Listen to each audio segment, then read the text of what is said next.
Hey,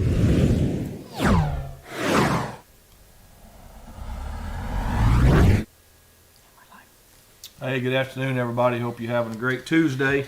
Thank you for tuning in to our Crossroads daily, or not sometimes daily, but live broadcast. It's been daily lately. We've been doing pretty good. I was gone, or not gone, was tied up with a deal one day, Thursday, I guess. But I did it. And Kelly did. Yeah, I went back and watched it. She did an outstanding job, which I have no doubt about that. She always does a great job. So anyhow, we're going to be back in Hebrews 11 again. We're going to start at verse 4. We covered the first 3 verses just briefly. Yes. And I don't get real in-depth and stuff like that. If you want to get a real in-depth Bible study, go back to the Bible with Justin Todd Harrod. He's got a really good, he covers it in-depth, breaks it down. Verse, he may be on one verse for a few days. Right. So if you want to watch that, check him out. It's on Facebook. You can get on Justin Todd Harrod. I don't know if it's under ministries page. I can't remember what he's listed. I watch it. I don't even remember because I just click on it. But you'll find it. Just put in Justin Todd Harrod and he'll get you to it. Right. They do that on days they're not traveling or whatever. He does an outstanding job breaking that stuff down. But verse 4, it said, it was by faith. And remember, it's faith is a substance of things not seen. You don't touch it, taste it, feel it sometimes. Sometimes we can. Our faith then manifests itself in the physical. Right. Sometimes it don't. But it says, it was by faith that Abel brought, now this is Cain and Abel, Adam and Eve's first 2 kids, brought a more acceptable offering to God than Cain did. Abel's offering gave evidence that he was a righteous man, and God showed his approval of his gifts. Although Abel is long dead, so can't because his brother killed him, right. He still speaks to us by his example of faith. Now, I know that we're sitting there looking, well, how in the world can an offering be an offering of faith? I want to read this to you out of the study Bible. It said, Abel offered a sacrifice that pleased God. The Bible says we believe God exists, that he's a rewarder of those who diligently seek him, and that he come to God believing that God would take this sacrifice. Abel's sacrifice of an animal was more acceptable to God because both it was the blood sacrifice and, more importantly, because of Abel's attitude when he offered it, by coming to God with the best that he had. And again, that said that it spoke of his faith in believing that God would accept that God would take and do with it what Abel intended from his heart, not just to get something from God. And it says it speaks to us by his example of faith. And that's what I want to talk about today, our examples of our faith. Because like it or not, you're going to say, I'm not the preacher, I'm not an elder, I'm not a deacon, I'm not a missionary, whatever, but you are a missionary. You are. Your mission field is in your own home. If you're a mom, if you're a dad, right. If you're single, I don't live with my mom and dad, I don't have a wife, I don't have kids, it's just me. When you go to work, when you go to your hobbies, when you go to Walmart or the grocery store or wherever it is that you hang out, go to the gym, if you go lift or work out, the example of your faith follows you, goes before you, is with you, and will go behind you. Right. And we need to be setting, everybody says, well, set a good example. Tell our kids, remember what you're representing. We used to tell our kids, you're representing the church. I quit doing that because I don't want them to represent our church. I want them to represent Jesus. Exactly. I want my kids not to represent the family. I want them to represent Jesus. Right. When we do that and we set a good example of our faith, and when people see our faith in action, not just in words, a lot of people will express their faith through words, but they won't back it up. James, you can go over and read James. He says, I'll show you my faith by what I do, not by what I say. Because a lot of people say all the right things, and they've got a big following because of what they say. But I always look at actions, like that old saying, actions speak louder than words. Let me see your faith by what you do, how you act. Then I'll say you're a person of great faith of your example of faith. Right. So, Kelly, what's some of the things that you do? And I know Kelly's went through a lot of hard stuff with her dad being sick and her mother. Both of them has passed now, and their daughters now got the diagnosis of cancer and that. But it's not who she is. I don't like to say people's got it because in order to get it, that means you wanted it, and when you don't want it, things get thrust upon us. We don't want to ask for, believe for, and we still got to deal with. Exactly. But I've seen her go through those battles. She's been through a lot of battles here at the church with me. Personal battles, because when you're around somebody all the time, you pick up on that, you hear that. She hears some phone conversations I had and things like that. Same way me with her, but I've seen her faith in action a lot of times for our church when we was, financially really struggling. I saw her faith in action and things and that, believing for different things and stuff like that. So I just saw something today of her faith in action that comes because of that helped the situation. So again, I know that she has great faith. I know it's not a perfect faith, that sometimes she does doubt. She is very clear about her fear and some of her worries in things. But again, I'm not going to put words in her mouth, but I know her faith got her through that. As with other people helping, praying for her, as we all do that. So, Kelly, what's some of the examples of faith that you use or that you've seen that's helped you and people to get through the tough times? Well, a lot of times when my flesh wants to react, I stop and I practice the pause, and I think, if I react in that way, is that going to glorify God? And if it's not, I don't want to do it. A lot of times our flesh will lead us astray, and it is the killing of our flesh sometimes that has to happen in order for us to be able to be the person that God wants us to be. I read a thing this morning, you're in this isolation for a reason. You didn't choose this season, but there is a reason for it, and your soul needed it. So even in those things, I have to struggle sometimes thinking, why are these things happening? But then I just realize, if I will just keep my focus on God and keep my focus on what He has for me, He knows the desires of my heart, and He will meet the desires of our heart as long as we humble ourselves before Him and serve Him and work for Him. Right. And that's just truly what I'm trying to do, is just be a servant to Him. Some days it's hard because, like I said, sometimes our flesh gets in the way, and I want to scream and yell, but that's not going to do any good. No. And I've done it. It don't work. I've seen like going out to eat sometimes and see the waiter or the waitress just get destroyed by somebody because their food wasn't there fast enough, or it wasn't right, or whatever. And I just think, those people are just trying to earn a living to pay their bills just like I do every day. Right. They don't deserve to be treated like that. So then that's when you give them just a little extra. I've left, and not to toot my own horn, but I've left a huge tip sometimes just because I saw somebody get destroyed by somebody else. It's not fair, it's not right, but that's the world we live in, because we live in an entitled world, and everybody thinks they're entitled to their opinion and only their opinion, and they should get the best of the best, even though they don't work for it. So again, it's just, who are you working for? I'm working for the Lord. I want Him to receive all glory and all honor, and I know through every test, He's going to give me a testimony, and my testimony is going to be about Him and His faithfulness to me. That's right. Talking about waitresses, one time just popped into didn't just pop, I believe the Lord, Holy Spirit quickened my spirit to remember this. I hadn't thought about this in a long time. We was at Red Lobster several years ago, and we had Colt and Case and both had just come to live with us, and Levi had come up to first time he met them to preach for us, and we were sitting over at Red Lobster. We went over there to eat, and Caitlin and Connor was all there. My whole family, everybody was there. Levi was with us, and we was sitting at the very far back. There's another long table that had a bunch of kids. These kids was just taking up the little biscuit things that they bring and throwing them on the floor, and parents all quit. They kept there was a pile, and I kept thinking, why are y'all keep bringing them biscuits to them? They're just crumbling, throwing them on the floor. But they had to ask for more biscuits, and they made a mess. It's taking food. They took the ketchup. I mean, them people made a mess, and I was getting thinking there was the waitress was pregnant, big pregnant. You can tell she was having a hard time working, trying and stuff. She wasn't their waitress. She was our waitress, and she was the next table down. And there's a couple younger girls up there, probably college girls, working, and they left. They're griping and moaning, I ain't doing that, and we'll go get the dishwasher kid. He's new. He can clean. I ain't cleaning that up. They did leave a tip. There was no tip there. Yeah.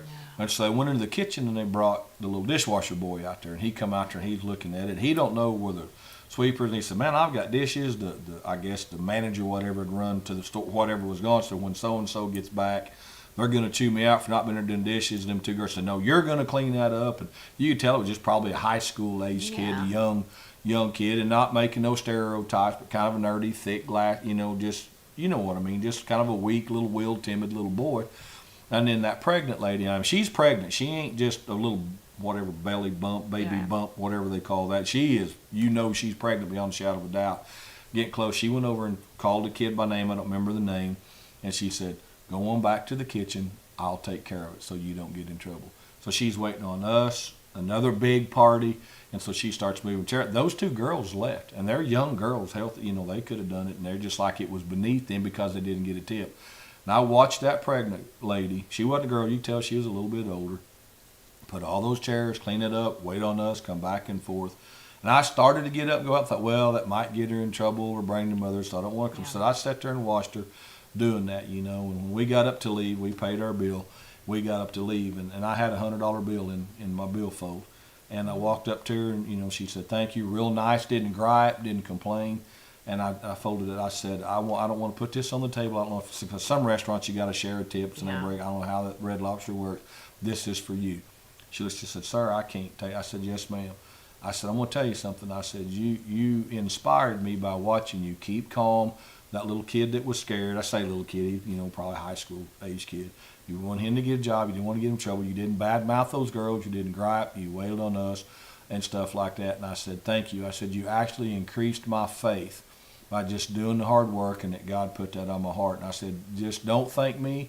Thank the good Lord for this." And go Yes. on. She looked up at me and she said, "Sir," she said, "I thank you for that." She said, "I was just praying, Lord, help me keep my mouth shut, that I will be a good example, that people will see my faith, that even though I'm pregnant or whatever, that they will see my faith Yes. in action, not just hear me talk about Jesus, but see Jesus." And that Right. example of faith, that just popped back into my mind to her saying that. So, we never know the Yeah. example of what people's going to do or Right. see or impact And us. our character isn't what we do in front of people. Our character is what we do when nobody's watching.